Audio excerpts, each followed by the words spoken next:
નમસ્કાર ખેડૂત મિત્રો, સોલાર ઝટકા મશીનમાં સબસિડી 15,000 રૂપિયા મળી રહી છે અને હાલ અત્યારે આ ખેડૂત પોર્ટલની અંદર આ સબસિડી યોજના શરૂ છે.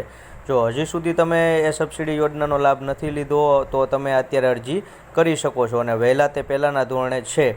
તો આ મિત્રો, આ વિશે આપણે પૂરેપૂરી માહિતી લઈએ. તો એ માટે હજી સુધી જો તમે મારી યુટ્યુબ ચેનલ સબસ્ક્રાઈબ ન કરી હોય તો સબસ્ક્રાઈબ કરી લેજો અને બેલ આઇકોન ઉપર ઓલ નોટિફિકેશન આપી દેજો, જેથી તમને નવા વિડીયો મળતા રહીએ. તો આપણે વાત કરવાના છીએ સોલાર ઝટકા મશીનમાં સબસિડી. તો સબસિડીની જે વાત આપણે કરવાના છીએ એ અત્યારે આઈ ખેડૂત પોર્ટલમાં શરૂ થઈ ગઈ છે અને આઈ ખેડૂત પોર્ટલની અંદર જે અલગ અલગ વિભાગ છે એમાં ખેતીવાડી યોજનાની અંદર આપણે સોલાર ઝટકા મશીન લેવા માટે સબસિડીની સહાય મળી રહી છે. તો સોલાર ઝટકા મશીન જો તમારે લેવાનું છે તો આ યોજના હેઠળ રાજ્યના તમામ ખેડૂત ખાતેદારોને વ્યક્તિગત રીતે લાભ દેવામાં આવવાનો છે. પણ એમાં જે લોકોએ હજી સુધી સોલાર ઝટકા મશીન ક્યારેય નથી લીધું એ અરજી કરી શકે છે. પણ આ વખતે નિયમમાં થોડોક એવો ફેરફાર છે કે જો તમારે સોલાર ઝટકા મશીન લેવાનું છે તો પહેલાં ખરીદી કરવાની છે અને પછી તેની ઓનલાઈન અરજી કરવાની છે. અને અરજી કરવા માટે તારીખ 21 થી 30 તારીખ સુધીનો જ આપણી પાસે સમય છે, જેમાં જિલ્લાવાર બધી અરજીઓ તમે કરી શકશો. કે જિલ્લા વાઇઝ તારીખો આપેલી છે,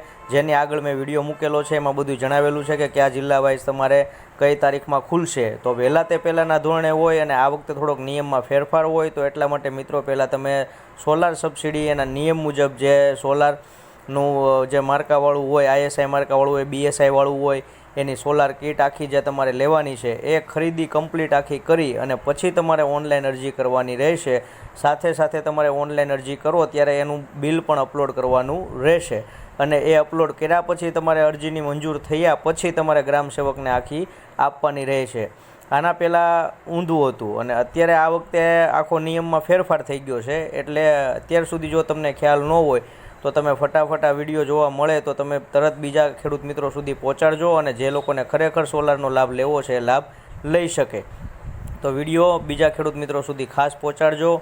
આભાર. અસ્તુ. જય જવાન, જય કિસાન.